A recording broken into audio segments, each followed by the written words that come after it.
오늘은 우리가 살면서 가장 무겁고도 불가피한 감정, 즉 슬픔에 대해 깊이 있는 이야기를 하려 합니다. 사랑하는 사람들을 떠나보낸 뒤 우리는 깊은 상실감에 빠집니다. 하지만 어떤 이들은 시간이 흘러도 그 상실의 늪에서 빠져나오지 못한 채 삶의 시계가 그날에 멈추어 버리기도 합니다.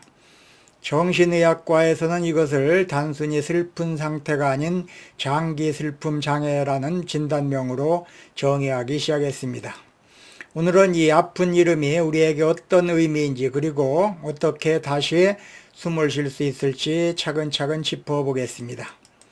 우리는 흔히 시간이 약이라는 말을 합니다. 하지만 장기 슬픔 장애를 겪는 사람들에게 시간은 약이 아니라 오히려 고통을 박제하는 틀이 됩니다.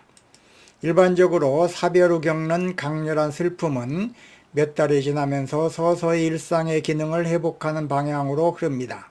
하지만 사별 후 최소 1년, 아동이나 청소년의 경우 6개월 이상이 지났음에도 불구하고 고인에 대한 갈망이 일상을 집어삼킬 만큼 강렬하다면 우리는 이것을 단순한 애도가 아닌 질환의 관점에서 바라봐야 합니다.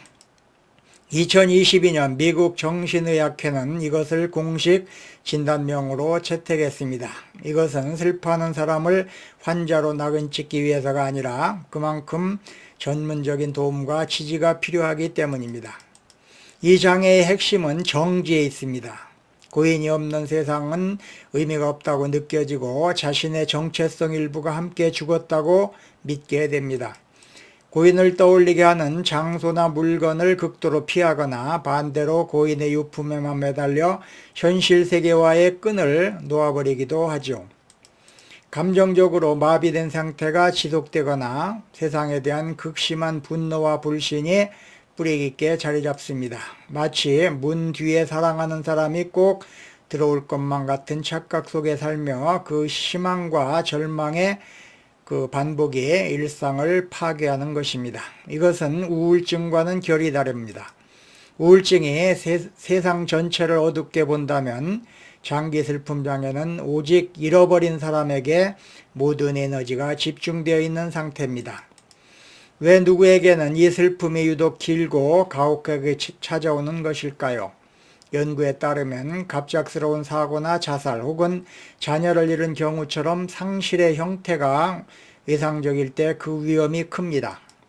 또한 고인과 지나치게 의존적인 관계였거나 생전에 해결하지 못한 갈등이나 죄책감이 남아있을 때 슬픔은 병적인 형태로 변하기 쉽습니다. 특히 오늘날처럼 빨리 극복하라고 재촉하는 사회 분위기 속에서 제대로 슬퍼할 기회를 박탈당한 이들은 역설적으로 그 슬픔을 내면 깊숙이 숨겨둔 채 장기화의 길로 접어들게 됩니다. 슬픔은 충분히 표현되지 못할 때 독이 되어 영혼을 잠식합니다. 그렇다면 우리는 이 멈춰진 시계를 어떻게 다시 돌릴 수가 있을까요? 가장 먼저 필요한 것은 자신의 슬픔이 비정상적이 아니라 도움이 필요한 상태임을 인정하는 용기입니다.